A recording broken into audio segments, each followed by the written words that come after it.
السلام علیکم پیارے دوستو آج کی اس ویڈیو میں ہم آپ کے ساتھ فنافی اللہ کی موت کا واقعہ شیئر کریں گے۔ بیان کیا جاتا ہے کہ کسی شخص نے ایک غلام خریدا تھا تو اس غلام نے اپنے آقا سے 3 شرطیں رکھیں۔ پہلی شرط یہ رکھی کہ جب نماز کا وقت آئے تو آپ مجھے نہ روکیں گے۔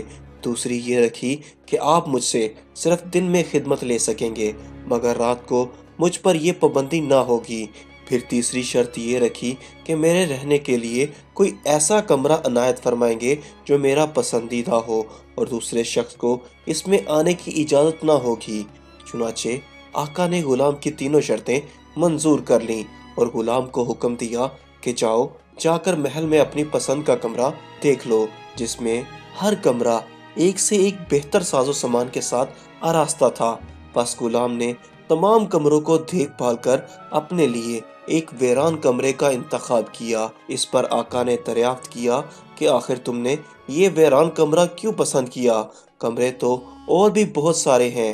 اپنے آقا کی یہ بات سن کر غلام نے جواب دیا کہ میرے آقا، شاید آپ کو معلوم نہیں کہ ویران جگہ اللہ تعالیٰ کے ذکر سے آباد ہو جاتی ہے۔ اس کے بعد اس غلام نے اسی ویران کمرے میں رات کو رہنا شروع کر دیا اور یہ بات پہلے ہی طے ہو چکی تھی کہ رات کو غلام آزاد رہے گا۔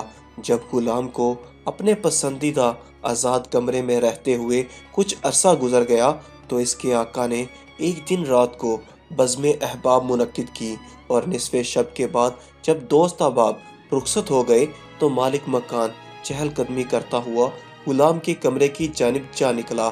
کیا دیکھتا ہے کہ ایک نورانی قندیل نے اوپر سے آ کر کمرے کی خالی چھت کو گھیر رکھا ہے اور غلام سجدے میں پڑا ہوا اپنے رب سے دعا اور مناجات میں مصروف ہے کہ اے میرے پروردگار، دن کو تو نے میرے آقا کی خدمت میرے ذمہ واجب کر دی۔ اگر یہ خدمت میرے ذمہ نہ ہوتی تو میں رات دن تیری عبادت میں مشغول رہتا، لہٰذا تو میرا عذر قبول فرما لے۔ اس کا مالک تعجب کے ساتھ صبح صادق تک اس عجیب منظر کو دیکھتا رہا۔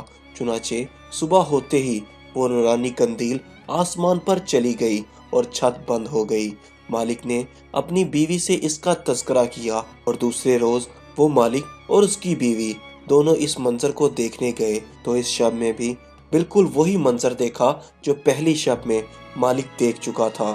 صبح ان دونوں نے غلام کو بلا کر کہا، تو اللہ کے واسطے آزاد ہے تاکہ اپنی خواہش کے مطابق رات دن اللہ تعالیٰ کی عبادت میں مشغول رہ سکے، جس سے تو معذرت کرتا رہتا ہے۔